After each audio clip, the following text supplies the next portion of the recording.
Head over to the brand new FriendoShop.com and get your latest Friendo merchandise. While you're there, use code FriendoFriday to get 20% off. And don't forget to pick up Don't Interrupt the Game t-shirt right now. FriendoShop.com.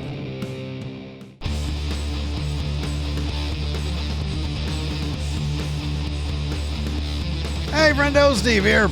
And Larson. And welcome back to Going In Raw Count Out. It's our top 10 show where we sit here for about 45 minutes to an hour and talk about 10 things about a particular. You guys know what a top 10 list is. Why am I trying to explain what a top 10 list is? You don't need to explain what a top 10 list is. I think that's pretty self-evident. Top 10 list is. You know, probably what we need to do off the bat is address the people who are immediately, without listening to a minute of the show or 10 seconds of the show, in our comments, you guys are being so negative about AEW.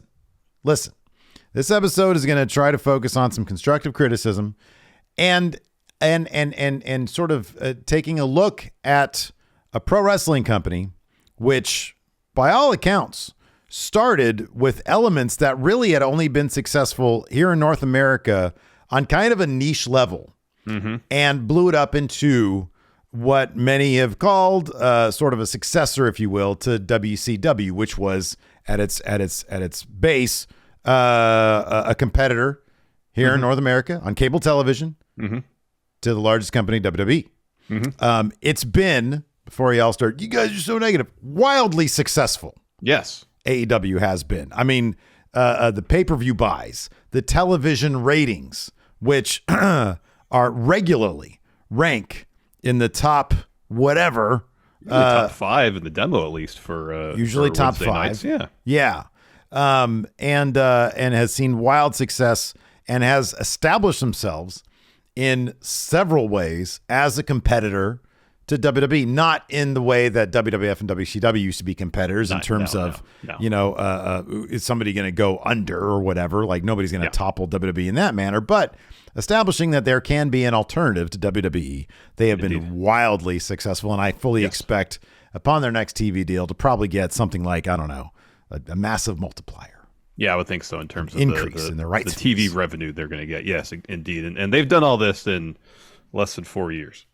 Which is very impressive. It's a pretty impressive feat. So, yes, before anybody starts, going, oh, you're so negative. Oh, you're biased. You're so biased against AEW. Again, this is all constructive criticism. You know, we want to see AEW's product get better.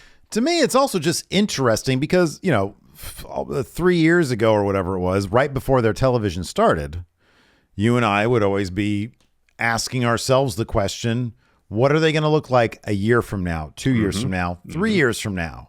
And now that we have a sense of what Tony Khan's creative predilections are, if you will, his philosophy philosophy on pro wrestling, on entertainment, it is interesting to look back and see, hey, what missteps have there been so that we can focus on, hey, I wonder if there's lessons learned going forward on the product. The next time we do one of these, a list like this, can we look back and say, well, they hadn't been focusing on this, and now they have been focusing on this, and that's made the product better. It's always good to analyze stuff, but it doesn't hurt our business to wrap it up in a big blanket of cynicism, a top 10 list known as the top 10 mistakes that AEW's made.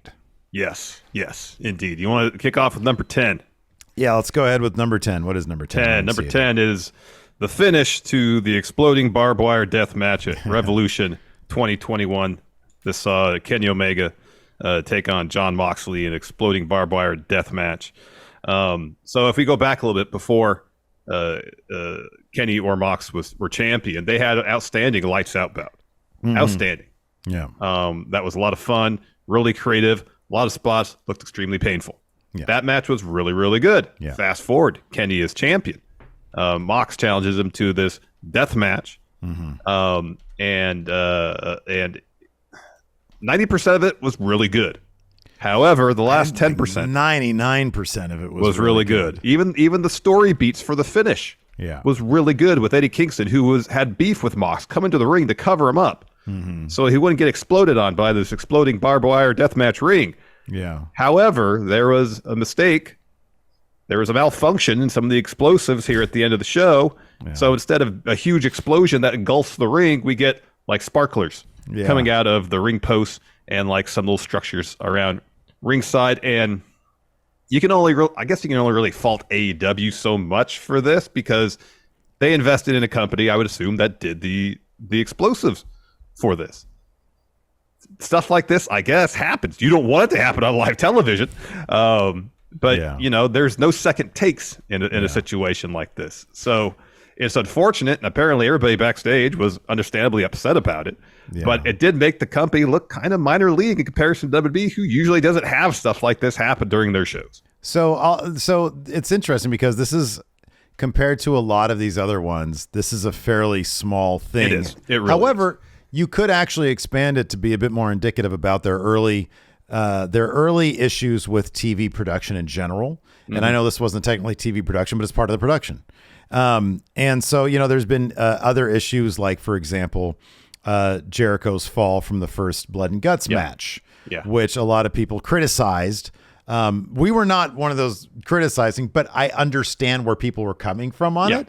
My thing is, look, this dude took, at the age of 53 years old or whatever Jericho is, he took a fall that nobody criticizing him would ever take. Yep. This was a stuntman fall. And yes, the framing of it made it look more underwhelming than it actually was, because taking that kind of fall with that thin of a razor, when that thin of a margin of error, is a pretty ballsy thing to do. Yeah. However, because and AEW, whether it was audio issues, which in the early days there were plenty of them, and it's all a learning process. But at the same time, you're hiring a company or you're bringing in people who should be pretty savvy at producing live television, and it's funny because in the early days there were more errors, I think, on the television production side, including this exploding barbed wire stuff, than I feel probably was like anticipated.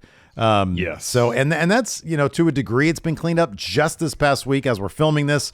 There was a segment with a Bow Wow video thing, and like nobody could hear what he was saying because like they didn't have the audio up or the microphone. I don't know what the deal was. So it still happens time and time again. It's not something that WWE necessarily is immune from either. They've had their production issues, but they are a much more slick, well-produced television production entity than AEW traditionally has been. Yes. But the comedy of that bit. And of course it feeds all the trolls and the AEW sweaties. Yeah, a lot of people came out to bash AEW for having something like that on television. It was one of those things. It's just one of those hilarious though. Like, because Eddie Kingston covered up Mox, so he wouldn't get exploded on. Yeah, and it was like a really, like, if it had gone off as planned, it would have been like a really cool moment. It would have been awesome. It would have been awesome. Has anybody ever gone in and like fixed it in terms of like putting some? Oh, did something in post? I don't think I remember seeing that on Twitter. Anybody doing that? I wish they had. That'd be pretty interesting. If probably would have been awesome. Yeah. It was like Mox, and it's all pew pew.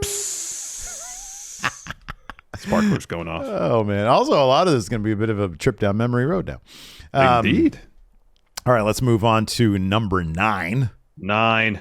Way too much TV time focused on Ring of Honor stories. I've seen this criticism on Twitter. I've heard this criticism anecdotally. I get it. We'll get to dealing with a large roster later on, but when you already have a fairly massive roster and there's already a lot of people that aren't getting TV time. Yeah. I understand Tony Khan invested money, and probably a decent amount of money, into the Ring of Honor name and that property. And he has designs for that to spin off into its own TV show. Mm-hmm. So to do that, you got to keep that brand alive. I understand that. That being said, when you already have a lot of people who fans are familiar with and want to see on TV, not being on TV, instead wrestlers that fans aren't familiar with, promoting a brand they may be indifferent about. And in a lot of the stories, kind of being a little lackluster, taking up TV time from some of their favorites, people might be a bit resentful about that brand dominating. I mean, there's basically whole episodes of Rampage that were basically pilots for a Ring of Honor show. Yeah, dude, it's funny because it's all AEW, right? It's all under the AEW umbrella. However, when a sub brand or a secondary brand becomes so dominant on certain episodes, it can be a bit distracting. I mean, all these people are signed under the AEW umbrella, and it becomes, the viewing experience becomes a bit wonky when essentially you've got two separate promotions being played out on television. And so when you have somebody so prominent like a Chris Jericho with the Ring of Honor title, it sort of overshadows other aspects of your show. Like Jericho is booked as prominently as the AEW World Champion, who's now MJF, but has been Mox, at various times, in between weird CM Punk stuff. Yeah. And so the Ring of Honor stuff, because he's trying to push that for weekly for its own deal, becomes front and center, and the other AEW stuff gets lost in the mix. And on top of that, because you've got two separate promotions within one promotion, you've got double the belts. Yep. And the more belts you have, naturally sort of devalues a lot of the other stuff that's going on. And so on one hand, once Ring of Honor gets that elusive weekly television deal that Tony Khan wants so bad, and we still have not received. I know like a month ago or something, Brian Alvarez had said, "Oh, it's going to be revealed imminently." Well, that never happened. Yeah. And yeah, I don't know. Like apparently, Tony Khan is a bit cognizant of this, and he wants to dial back a little bit on this. So we'll see if that happens. But certainly, once they actually procure that deal, or however he ends up splitting off Ring of Honor, be it a YouTube show, some sort of streaming deal, or actually miraculously somehow on cable television, which I don't know how that's going to work. Yeah, that'd be a pretty impressive feat if they managed to find a cable TV home for Ring of Honor. I mean, I don't know what they would expect. I mean, if they put it on, I don't know, they're part of Warner Discovery, whatever other. I know we joked about with the Travel Channel or something like that. Yeah. I don't know what the numbers would be, what the expectation for ratings would be. I don't know.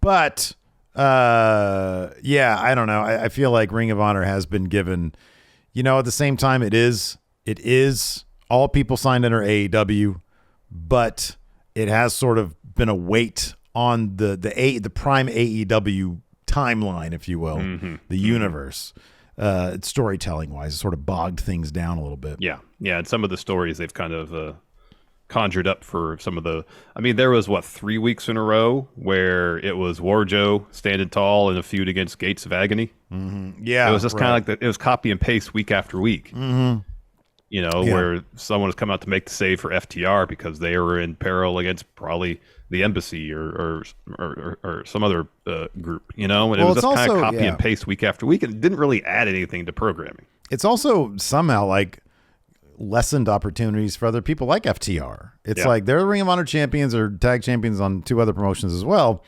and there's like entire spans when they were just nowhere to be found. And a big third rubber match between them and the Young Bucks never materialized. We're still waiting on that. So oddly, this Ring of Honor stuff seemed to have shifted some of the creative attention from storylines that a lot of people want to see onto ones that just don't resonate all that well. Yep, seems to be the case. Yeah, so we'll see. I mean, this seems to be like one of those things that at some point, let me ask you, do you think that the purchase of Ring of Honor was a mistake by Tony Khan? He's got a wildly successful company already. What does he need with this besides a tape library? I mean, if they don't get a TV deal within the next 4 to 6 months, it might be because he kind of has to keep the brand alive somewhat on his programming to try to make it enticing for somebody to give him money for a TV deal. Otherwise, it's never going to happen unless he decides to hell with it. We'll just do it on YouTube now. Yeah. I mean, I'm sure there's that aspect of it, but also there's a streaming home for the Ring of Honor library, which I'm sure was a huge part of why he bought that property in the first place. Yeah. There's 20 years of wrestling there with matches from a lot of people who are at AEW and WWE that people really would probably want to see. Yeah. And the fact that he hasn't found a streaming home for any of that stuff yet, plus no TV deal. Like now, probably about 6-7 months after he made the purchase, I think it was late spring. Like we as wrestling viewers haven't gotten a lot from that. Yeah, right. Yeah. You know, I mean, like Jericho as Ring of Honor champion has been entertaining. Yeah, sure. And if they had a handful, like if it was a handful of stories, Ring of Honor stories on AEW TV, like having Jericho as champ, having Joe around's great as TV champ, having, you know, like that would be fine. I get that. You have prominent titles featured on AEW television to keep the brand alive on major players who people will tune in to watch. Mm-hmm, yeah. Understand that completely. Yeah, right. And I understand, I guess, if Tony Khan is paying some of the mid-card wrestlers in Ring of Honor now, well, you got to get them on TV. Yeah.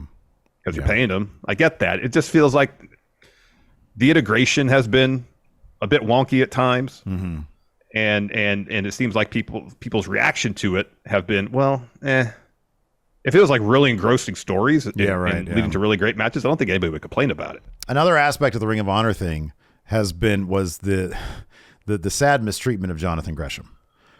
This was incredibly disappointing because Jonathan Gresham is a guy, he was the final Ring of Honor champion before AEW had purchased Ring of Honor. And as Ring of Honor, the brand, the fate was sort of left unknown. He kept that title alive. He kept that brand alive. He was going from promotion to promotion, putting on phenomenal matches. I mean, match of the year candidate type matches, and really being the final major flag bearer of Ring of Honor.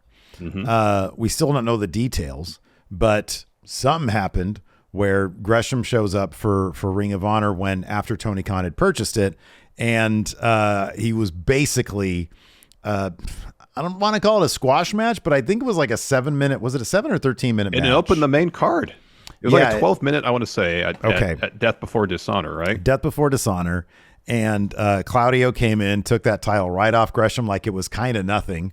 You knew that something had gone on because Gresham wasn't wearing his big, cool octopus thing, and he had like a merch shirt on, and he got barely any offense in. And just like that, Claudio was Ring of Honor champion. It was 11 minutes and 30 seconds, that match. Okay, so it was around 12. Okay. Now, obviously Tony Khan is fully within his rights to treat that title and that match however he sees fit. It's unfortunate, and it left a bad taste in a lot of people's mouths to see somebody. I always like to see hard work be recognized. Yes. And when somebody goes around and they do what they can to keep that brand alive, which helped Ring of Honor get a stronger foothold once Tony Khan did buy it. Yep. He could have made that into a big deal.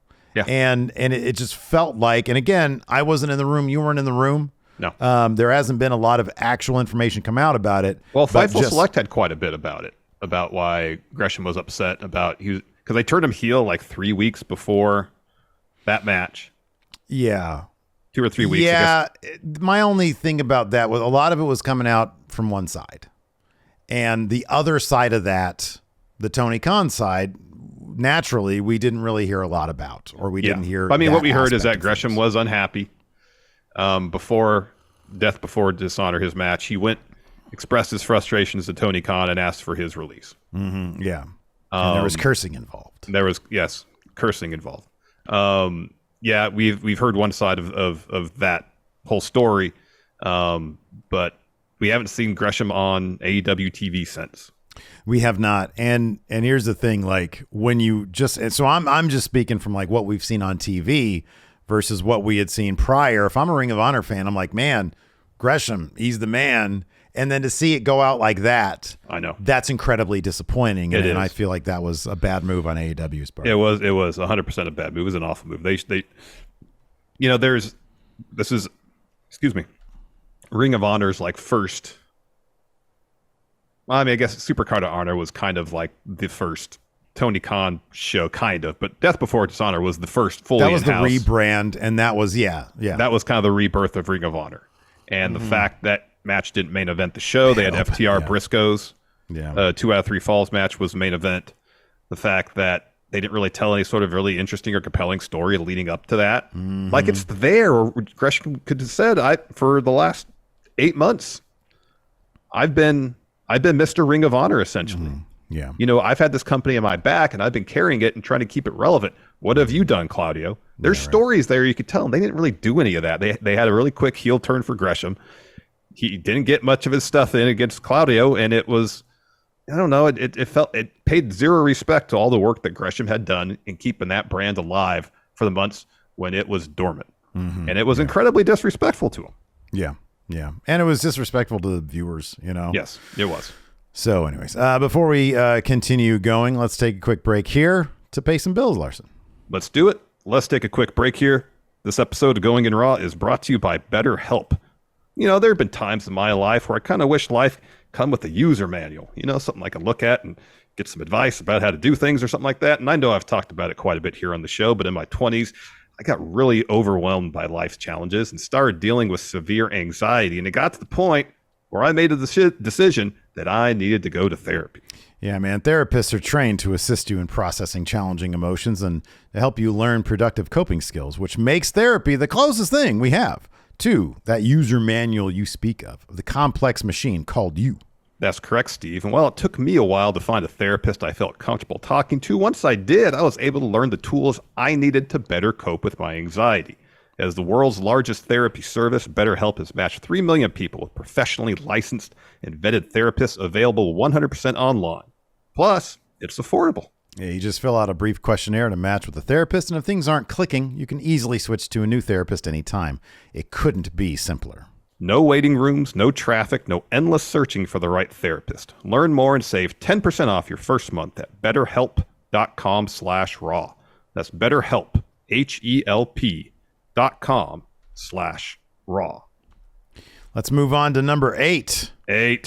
No stopping leaks. Yeah, this really became a problem in the last year. I mean, that's kind of the genesis of why CM Punk's not with the company anymore. Yes, yeah, and it's more than just that, but that's kind of like the large aspect of it. That's where keeping it real goes wrong. You know, that's when you knew CM Punk. And we're going to talk about CM Punk plenty later. Yes, but you're right, a lot of leaks, and when word is getting out about backstage stuff, and it gets back to CM Punk and it's painting him in a nasty light, he ain't going to be happy about that. And then we get the media scrum at Brawl Out. We get a backstage fight. And then their biggest draw is gone from the company. And he's probably bitter at this point. Yeah. Yeah. I mean, and again, that's not the only incident. We've heard information about backstage incidents between Eddie Kingston and Sammy Guevara, Sammy and Andrade. I mean, for a while, it seemed like there wasn't information getting out of AEW unless they wanted it to get out. You know? Yeah, there they was could the be leak good at telling secrets. Yeah, MJF, even recently, MJF, his return at yes, All Out. You know, and for whatever reason, it seemed like about a year ago that all changed. It just seemed like if anything happened backstage, you'd hear about it. You know, and they've had meetings to try to put a stop to it. They had talent meetings. Tony Khan had a meeting, and with seemingly minimal results. Yeah, man. Yeah. And, you know, obviously it's good for our business because, you know, we report on that stuff. But, you know, in terms of AEW, you know, keeping a tight ship, I'm still kind of convinced that right now WWE is trying to weed out their moles.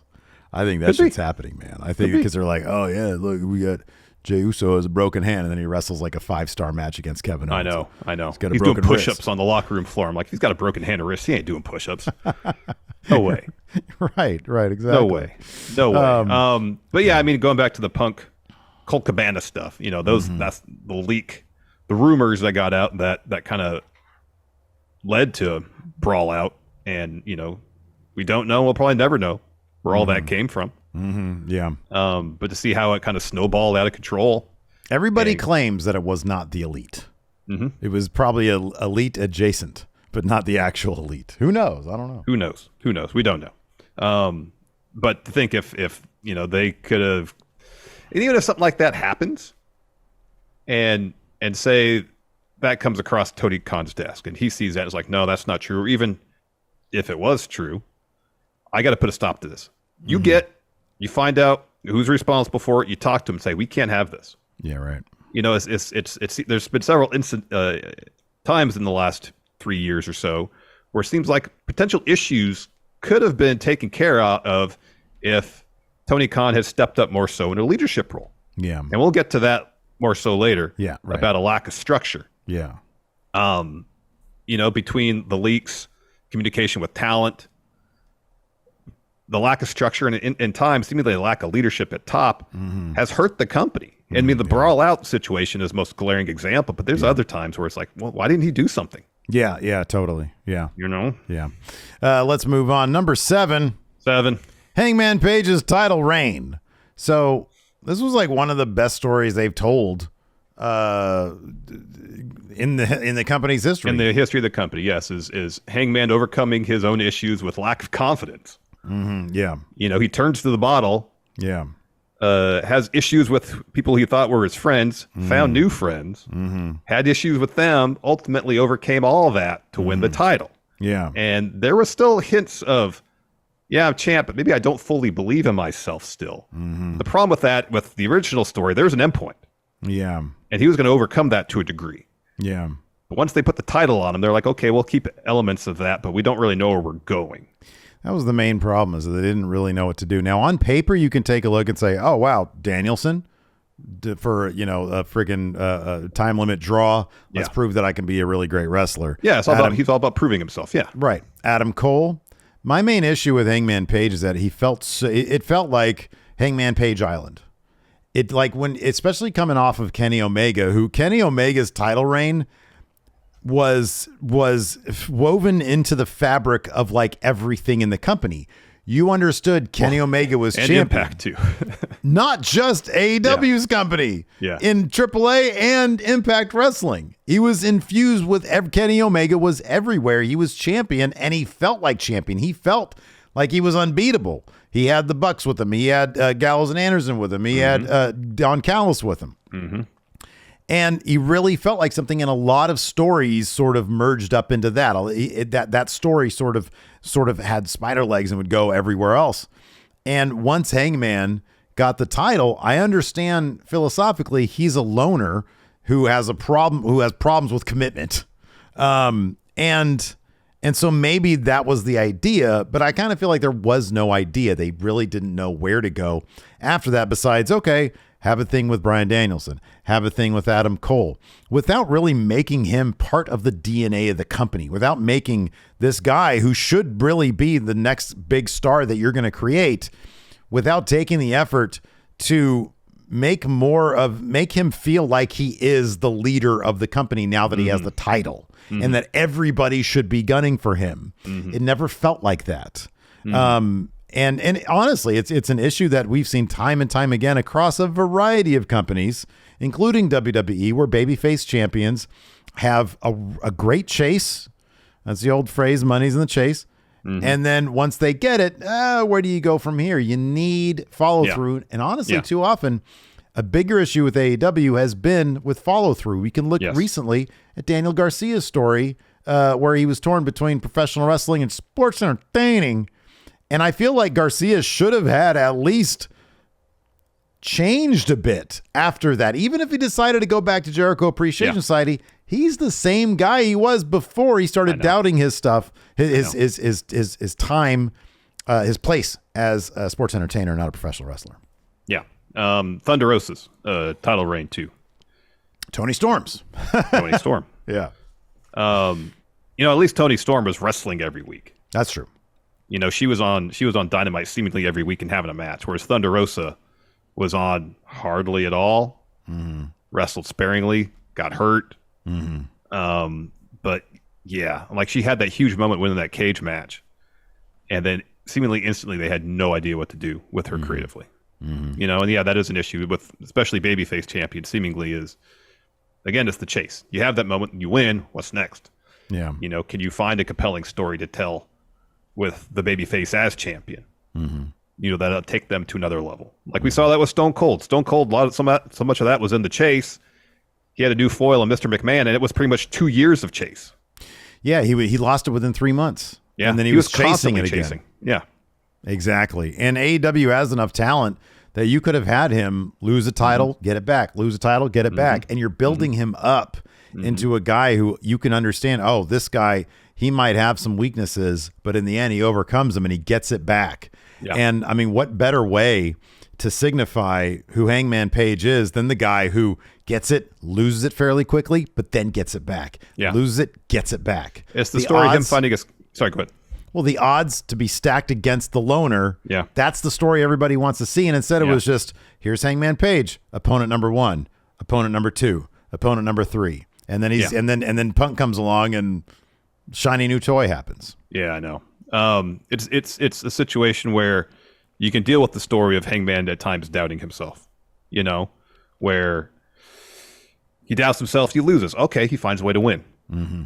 And then you get the story of him learning how to be a champion, a world champion, something that's brand new to him. Yeah. Those are two interesting stories. And part of that, though, is you need people coming after him. Mm-hmm. You need the odds stacked against him. Mm-hmm. And I mean, if the money is in the chase for a babyface, just because they win the title doesn't mean the chase has to be over. Right, exactly, yeah. Find ways to keep the chase going. Yeah, yeah. Take a couple. People can lose and not lose momentum if booked correctly. Right, yeah, absolutely. And you got the talent roster to do it. Yep. Let's move on. Number 6. Rampage is the new Thunder. So this was a concern really early on when they announced Rampage. Yes, especially because they announced the time slot. That's a big thing. Let me ask you this. When I was thinking about this one, what is a better deal for Rampage? To be on Thursdays on not a Turner network, but a Warner Discovery network, something else, but on Thursdays. Opposite NBA, sure, but in a reasonable time slot. Like Friday, something like that. Right, exactly. Same time as whatever Dynamite is, 5/8 Pacific. I'm sorry, 5/8 Eastern. Or to be where they're at on Fridays. Or do you think it's more of a matter of they need to make it more important? Because that's another thing about Rampage. It's not usually live. And it's often been the place where B stories go, not A stories. Well, I think you can only do so much in terms of building up Rampage, in terms of putting on marquee matches or segments there. But at the same time, the time slot is garbage. 10 o'clock on a Friday. It's a bad time slot. It's awful. You could have a 1-hour match between Bryan Danielson and Kenny Omega on there. Mm-hmm. It might get 600,000 viewers. Mm-hmm. Maybe. Yeah, right. They had Punk on there on a regular basis, and Punk was their biggest draw, and he couldn't even draw people to Rampage. It was like 500,000 people watching. Yeah, exactly. I would think if you improve the time slot, you'd improve the fortunes of the show. Mm-hmm. I would think even so. If it is on True TV or something like that, I would think so as well. I mean, they successfully moved Dynamite from TNT to TBS. You can successfully change cable networks as long as it's not like on Access or something. You know what I mean? Like, as long as something that's available on most cable packages. Yeah, right, exactly. And like True TV. I mean, plenty of people watch Ghost Adventures. I think it's on the Travel Channel. Mm-hmm. Is TLC under the Warner Discovery thing? I think so. Yeah. TLC is a wildly popular channel. Like they got all sorts. Yeah, they of get stuff good numbers. There. They get really good numbers. They have the 90 Day Fiance. It used to be one of your favorites. I love that show for a spell. Enforcer watches 1,000 Pound Sisters. Pretty sure it's on TLC. But here's the thing. I kind of agree. I think that as long as the channel is accessible, you put it on, because on Rampage at Friday at its time slot, and even then it still has to get preempted sometimes. Mm-hmm. Even then they still have to run it at 1 o'clock in the afternoon or whatever. Yep. And yeah, I mean, I understand the original philosophy behind Rampage was we have so many people on our roster and more stories to tell. We need 3 hours of weekly wrestling television to tell it, but we don't want to do it all in one giant block. Which I appreciate. I appreciate that too. And originally Rampage kind of had the feeling that, oh, okay, so this is going to be a legitimate 3rd hour of Dynamite, but just 2 days later in the middle of the night. And so Dynamite after dark, essentially. Yeah, exactly. But then it was fairly quickly, much like Thunder, where it was like, oh no, things don't really happen here, do they? And then certain stars that didn't have as much luster as others ended up being relegated to Rampages on Fridays. And there were no big matches with big stakes there. Now, there were exceptions, but generally speaking, on a week-to-week basis, Rampage isn't exactly must-see AEW programming. No. It's not. And as I mentioned, for several weeks, it was seemingly the pilot for Ring of Honor TV. Yeah, right. Yeah. Which, no disrespect to the talents involved, It's just, hey, we need to keep Ring of Honor alive. Let's just put Ring of Honor talents on here with just like a minimum of story behind it. Right, yeah. You know, you tell good stories, you put on good matches. You know, whether it's they watch it live or on DVR, I think people will end up watching it. But if you're missing either of those ingredients, I mean, I don't know how much people are really going to care. It's going to seem like the B show. Yeah, no, absolutely. Like rather than making it feel like the B show, if you want to give it a different voice, different approach, focus on a cast of wrestlers, make it in the AEW family, give it a different vibe, a different feel. Yeah. That's something. Make it Dynamite After Dark or something like that, you know? Yeah. It's not what they do. It's just like an extension of Dynamite, just at a bad time slot. And with like, B-level stories. Yeah. Yeah, definitely a bunch of ways they can spruce it up. Hey, that's a good top 10 list. Top 10 ways to fix Rampage. Oh, wow. Let's move on. Number 5. 5. Signing way too many people. Roster bloat. They got a huge roster. People will disappear from TV from weeks at a time. Yeah. Where's Miro? Where's Miro? He's he's arguably one of the top 5 promos in the entire business of professional wrestling. He's great. Yeah. His character has layers. It's fascinating. Every time he's on TV, I can't look away. Yeah, he's great. He puts on good matches. Hasn't been on TV in months. Why? Yeah, right. We'll see people that are. I understand he was supposed to be in a thing with Malachi. House of Black took a leave. I get it. But when your roster is so deep and so huge that you can't find time for people for months on end, maybe you sign too many people. Yeah, and here's the thing, and I don't want to sort of bring down anybody's achievements. Oh, totally. No. But again, from a viewer's perspective, when the reality is Zach Clayton is getting TV time and Miro isn't, when Tony D'Angelo's henchman from NXT is getting TV time and Miro's not, that's an issue. When QT Marshall's on TV every single week and you only have one women's match on Dynamite, which we'll get to the women's stuff in a bit. Yes. That's a problem. Yes. And so, yeah, honestly, it'd be one thing because he has signed some great talent. You know, Absolutely. WWE obviously flooded the market with talent with all their releases. Triple H's trying his best to fish them back in. But, so I can't argue with him signing guys like Keith Lee, Swerve Strickland. Yeah. I don't know. There's a ton of Danhausen. Danhausen, an incredibly unique character, gets huge pops, sells tons of merchandise. They don't really even use him much wrestling, to be honest with you. No, but they kind of don't have to. No, but this new iteration of his character makes it seem like he might. But it's not that people are off TV from time to time, because remember in NXT 1.0, they'd have multiple stories going on at once, but not everybody would be on TV every week. You'd have a story beat happen, they'd be off TV a week or two, and you come back around to it. There's a way you could cycle through stories on weekly TV to keep as many people involved as possible. Not everybody has to be on TV every week. I understand that. But there's no reason for top-line talent to not be involved at all. Yeah. And I think that's the issue. It's not that they're on TV on a weekly basis. It's that they're not involved whatsoever. If there is some amount of if there is some structure to, because in the recent media scrum for Full Gear, he had said he had never intended his wrestlers to be on TV every single week, 52 weeks a year. I get that. Yeah. But there should really be some amount of like a structured cycling in and out of that talent. Yes. You mentioned Miro. Look, if Miro was clued into this philosophy of I'm not going to be on TV all the time, I doubt he'd be complaining on Twitter about it. Because he does. You see it. And therein kind of lies the problem. And I mean, under the next one we're going to talk about, we can talk about like the lack of communication sometimes. Yes. But yeah, it feels like, I don't know if the people under contract understood that they'd be cycled off for massive amounts of time with no explanation. Months at a time, I know. And then meanwhile, you do have, people who, I honestly don't know. If I'm Tony Khan, I'm a wrestling fan. I'm like working there at AEW. WWE releases, a secondary henchman who I couldn't tell one henchman from the other in NXT with Tony D'Angelo's guys. I don't know that I rushed to snap him up and immediately put him on TV. Not when you have, like you said, a Miro sitting around. There was like weeks Like recently when Ricky Starks wasn't on TV before they brought him back, and then now he's in the middle of a big story and everything. But you never know who's just going to go missing all of a sudden. For months on end with no explanation. Yeah. And you see them on social media being frustrated about their absence. Now it comes in handy, and he's even said this. You know, when you have a whole second brand like Ring of Honor, you can relieve some of the pressure there. So maybe we'll actually get some amount of a fix of that, where he'll need more people, or he'll need the people that he'll need all the people that he signed.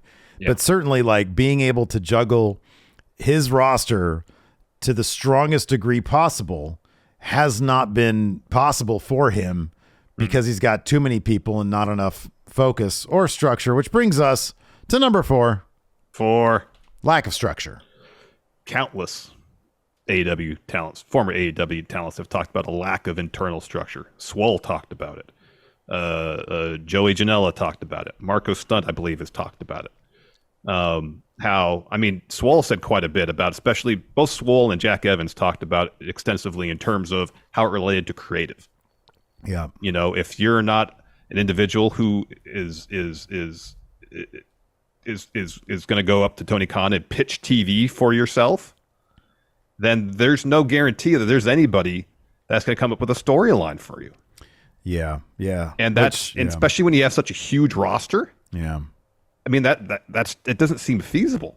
It reminds me very much of WCW, because that was the big thing, especially, you know, pre-Russo, even during the height of the NWO, you know, guys like Jericho, if you weren't tight with Hogan and Bischoff, you weren't going to get much play. And so guys like Jericho, there was a limit, there was a ceiling, and he couldn't bust past that. And as much as he tried, and Jericho is the kind of guy who can go up and pitch stuff.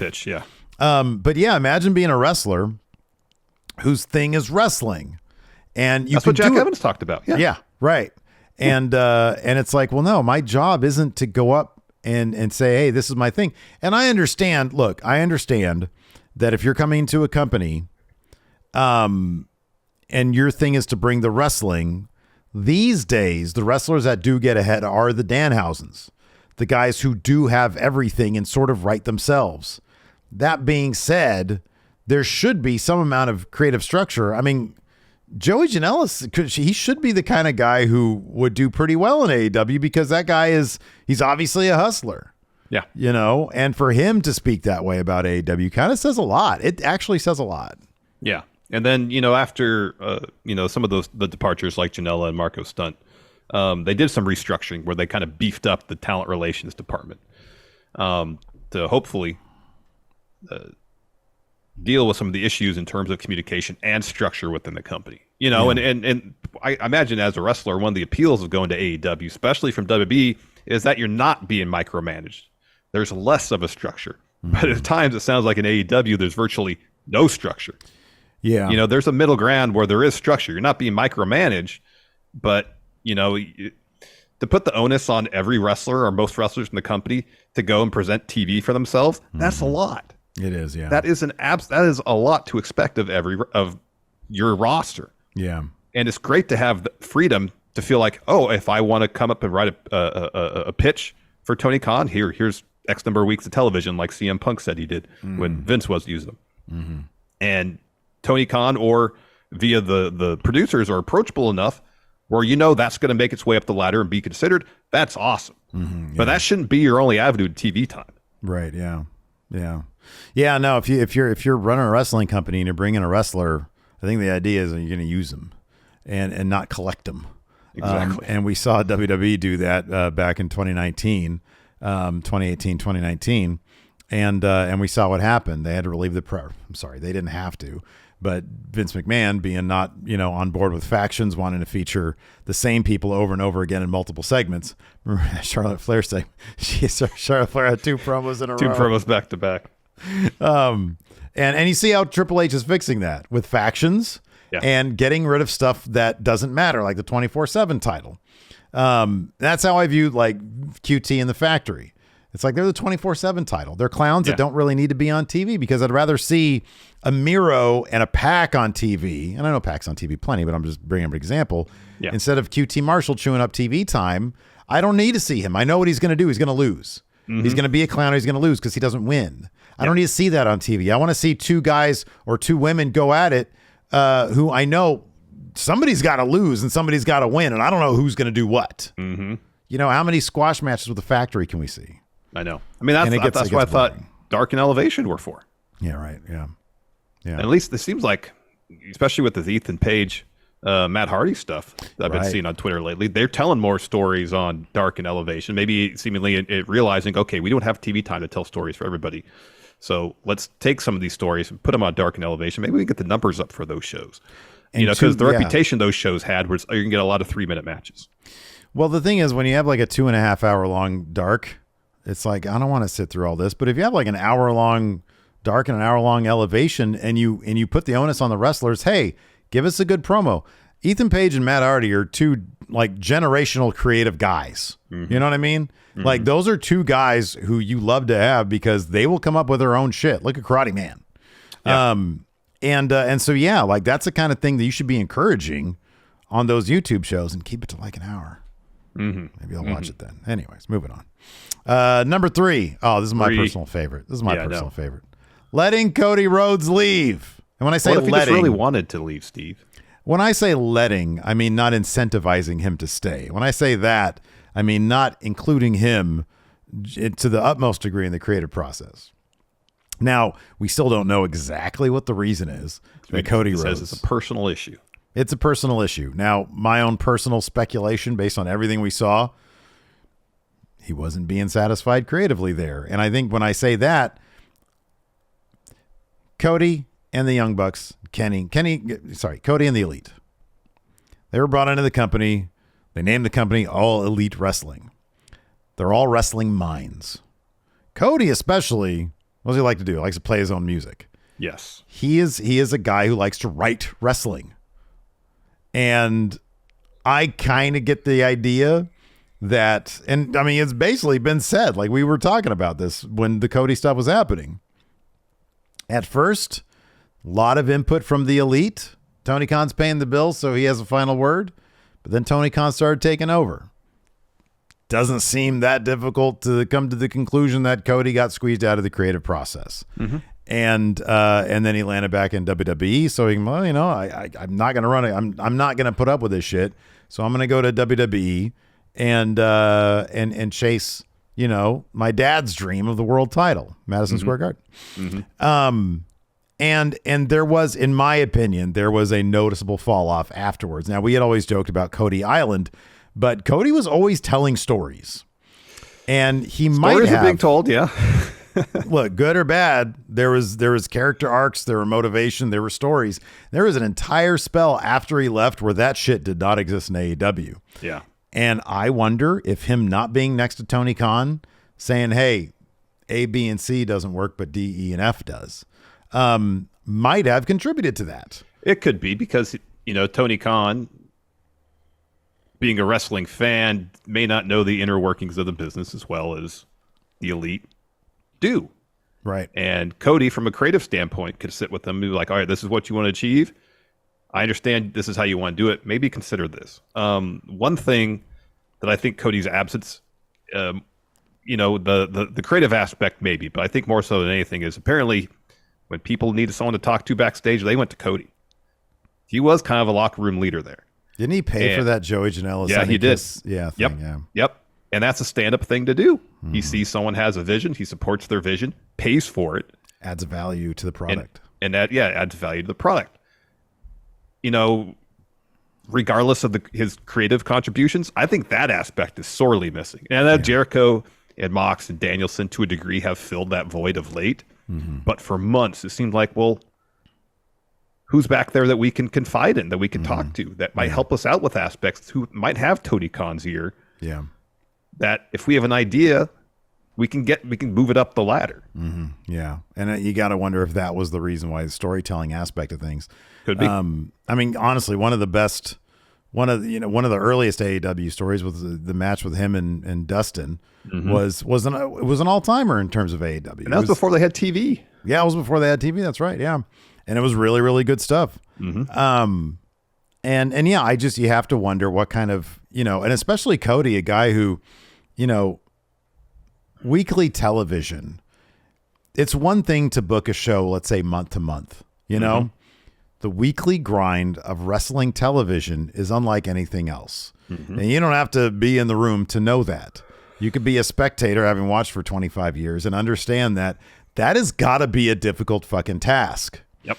And one that's unique and needs somebody who has experience doing it.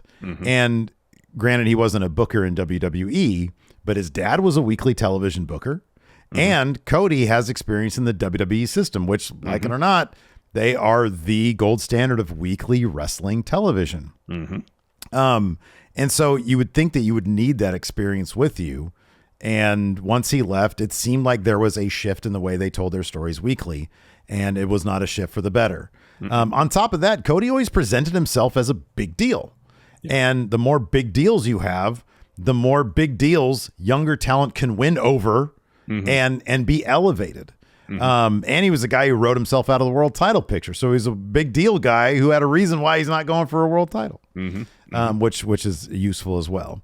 So whether or not it was a situation that he ever would have re-signed, I don't know. Only him and Tony Khan probably know, or only he knows, I guess.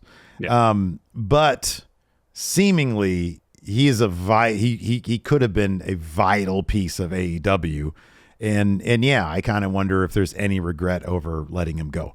Who knows? They're still making money hand over fist, and they're probably going to make a ton with this TV deal. So they're probably like, fuck it, what do we care? Everything Tony Khan's doing is probably validated because he's got money coming in. The same thing with the Vince McMahon thing.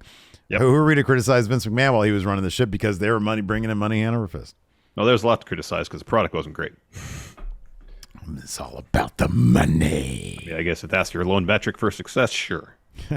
For Vince, I think it was. Yeah, I think so. All right, let's move on. Number 2. The booking of the women's division. So, as of late, it's been a little bit better. The pay-per-view most recently, Full Gear, 1/3 of the matches on the main card, not including the 4 matches on pre-show, 3 matches on pre-show. But on the full card, it made up about 1/3 of the card. Yeah. Which is better. But traditionally, on Dynamite, you get 1 women's match. At the same time spot. In the same time slot. Right before the main event. The 625 to 640, 635, 640 region. Right. A lot of the stars would come in, like Ruby Soho, for example. She'd have her big time match and then be shifted to Dark or Elevation or whatever. Since the return of Saraya, things have gotten a little bit better. The sequence of women's action and segments on Dynamite has expanded a little bit. I couldn't help but notice this past week it was like back to back to almost back. There was a block of women's division stories. Yeah, and there was there's more than one of them. You know, for a while there was like one story going on TV. Yeah, right. Yeah, and that's not enough. Yeah, it's been wildly inconsistent. Like Athena's had this whole great heel run that's taken place exclusively on YouTube, and then all of a sudden when she shows up on cable television, it's like, oh, why are you a bad guy now? I know, because I don't watch YouTube. I know. Again, it's a situation where they have a lot of great talent in the women's division and just aren't utilizing that talent to the division's fullest potential, and that's no fault of the women involved in that division. In this division, it's on creative. Yeah, you know, you have a wealth of talent there that should be on 5 segments on Dynamite. Yeah. And a lot of weeks there's 1. Yeah, right. And there's no excuse for that. There's absolutely no excuse for that. Yeah. And it's sort of it's usually lacking in actual storytelling. Like Jade Cargill usually has a story. Yeah. But everybody else is sort of just like your standard good guy, bad guy stuff where it's like, okay, Toni Storm's a good guy because she doesn't do bad things. But like I don't get to see any actual stories. I mean, dude, the freaking build to Full Gear.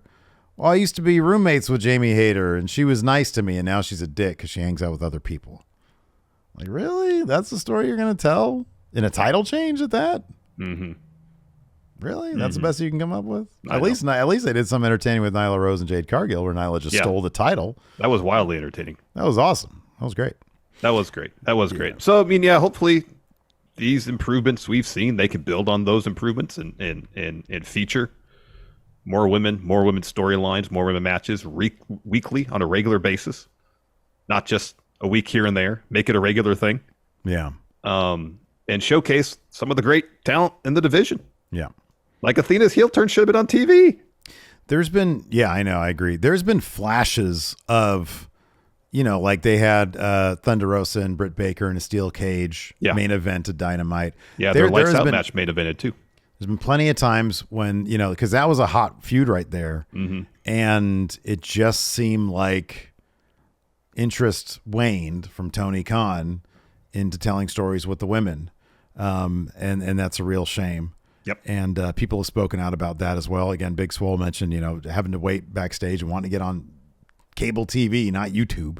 Mm-hmm. And the women there make the most of what they're given. But I remember, when Abaddon showed up on TV, I was like, oh my God, who is this? I want to see more of her. And then she disappeared. Yep. And she's like exclusively on Dark and Elevation, I think. Yeah. So yeah, like there's still a lot of work there to be done. I know. I saw on Twitter somebody complaining about it to like Dave Meltzer, and he says, if you want to watch really great women's wrestling, if you want to complain about not seeing women's wrestling, are you going to watch the Stardom show? And it's like, well, that's not the point. It's not. I don't want to see I'm not interested in watching a whole other promotion for it. Like you advertise your women, you have a terrific roster. I want to see them. Mm-hmm. And instead, we get some segments with QT Marshall in the factory and the reality Zach Clayton and Tony D's guy. Yeah. So yeah, that's definitely something that needs to be fixed. Yes. Let's get to number one.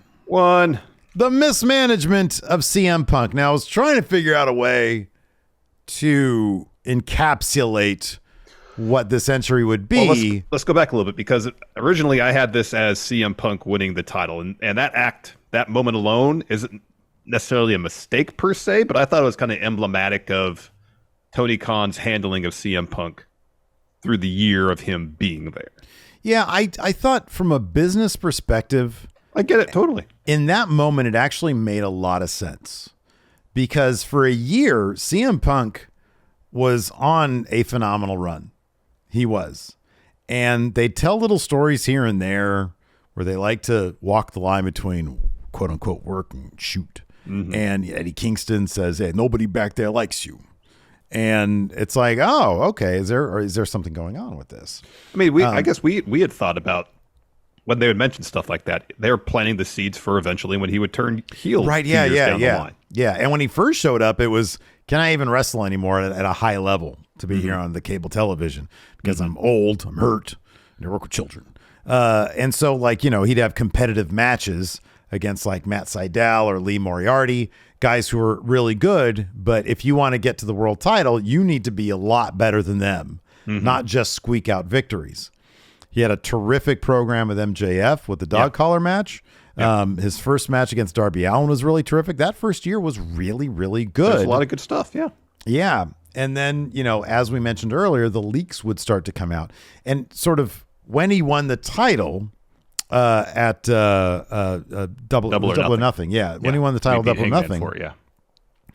One of the biggest clues that things would potentially go wrong was when somebody questioned Tony Khan about CM Punk from a business perspective. And Tony Khan went off on the journalist, and said, this is our plus delta. He basically said, I'm paraphrasing, this is the end all be all of our company. Mm-hmm. He has increased everything. And CM Punk's just sitting there, and you can just look at CM Punk and you're like, oh no, this guy, you can see his ego being fed, and he's that's not going to turn out well. It's just a bad move to just openly declare that this person is everything, because then they're going to start acting on their worst instincts. And that seemingly is what happened, because then stuff starts getting out. He's kind of a dick backstage. I mean, there was another side to it. Dax Harwood in an interview with Fightful said, he said several times, that Punk's had the door open, would watch tape with wrestlers, would stay and watch the whole show. If people had questions and wanted to come to him, talk about stuff, his door was always open. And hats off to CM Punk for that. Someone who's been in the business for 20 plus years, who's a veteran, doesn't have to do that. And the fact that he did, that's a credit to him. Absolutely. But the conflicting reports, people saying, oh, he's a dick, people saying he's cool, the truth usually lays somewhere in the middle there. And if somebody who has a history of ego issues ends up basically being given the keys to a company, he's going to be turning into the CM Punk Island. Yep. And if you're not with that, then, we got 2 words for you. Yes. So yeah, putting the title on him and pumping him up, basically putting all your eggs in the CM Punk basket, probably not the best thing to do.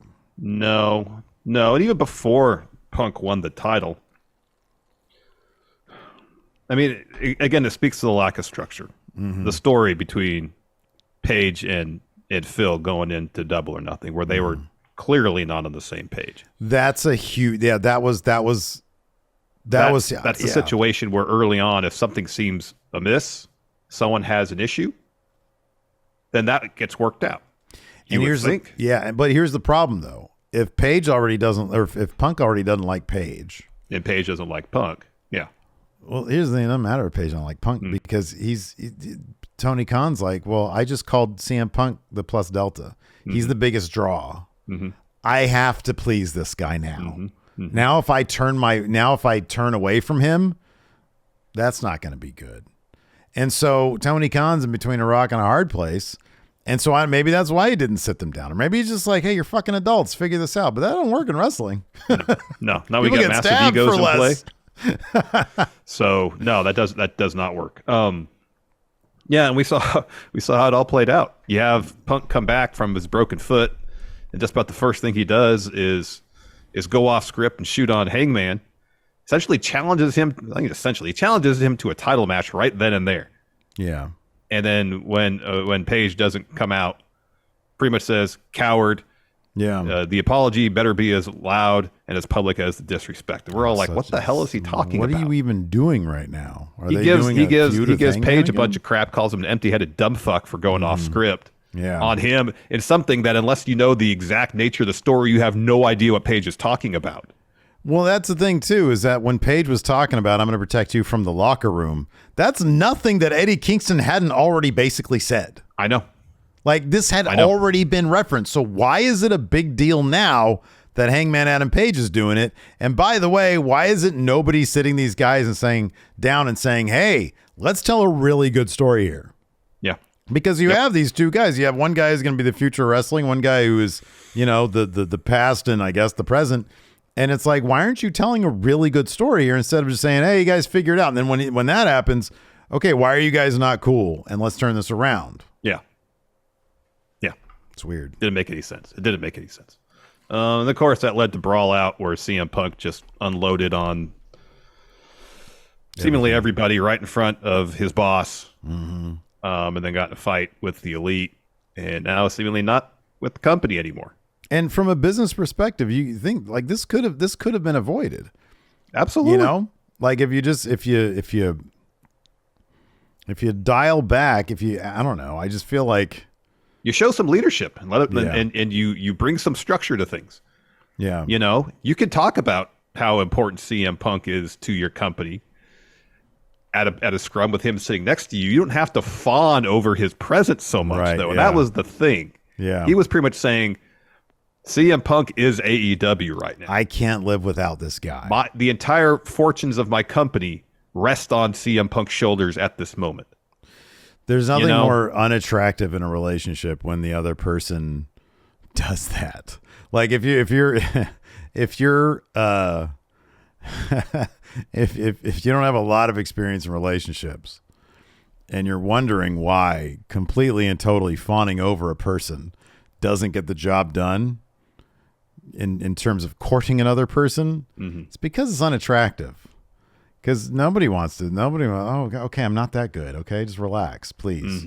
We're all shit here, And that's what it looked like. It looked like he was just laying it on. He was putting him on such a pedestal, and it just didn't work. No. And it's sad because he was such a great element of the company for when he was good. Yeah. And there was a million really cool things they could have done with him. Now let me ask you this. Yeah. I'm going to interrupt you. Sorry. I understand from a business perspective, putting the belt on Phil. Yeah. I get that. Let's say they wait on that because CM Punk's going to be CM Punk. He's going to be plus Delta, I think, with or without the title. I think his mere presence is, in Tony Khan's eyes, makes him plus Delta. They probably thought, oh, from a story perspective, he's gone through his personal gauntlet, if you will, and shown that he's still best in the world. Let's put title on him. Fine. What if you wait on that? What if he goes to the feud with MJF, wins the dog collar match, moves on to something else? Page keeps the title until, was it Full Gear? Mm-hmm. MJF wins it off him. Mm-hmm. Then you can have CM Punk 6-8 months left, as opposed to when he originally was supposed to, face off the title against MJF. Yeah. In hindsight, you avoid, to a degree, a lot of the Colt Cabana stuff. Mm-hmm. That's never aired publicly in CM Punk's mind by Page. Yeah. And then he doesn't feel a need to retort publicly about that. Yeah. But also, you come back around to the MJF story where Punk beat MJF in that dog collar match. So he's thinking, oh, he's champ. I can beat him. I've already beat him. Well, 6-8 months on, maybe MJF, as he is now, is saying, I'm not that same wrestler anymore. I'm this new MJF. You can't beat me. And I know MJF was probably supposed to beat Punk for the belt anyways. But nonetheless, it gives you an opportunity to tell more of a story. Hopefully they could figure something out for Page. And then you get Punk's first title feud being with his most prominent rival in AEW.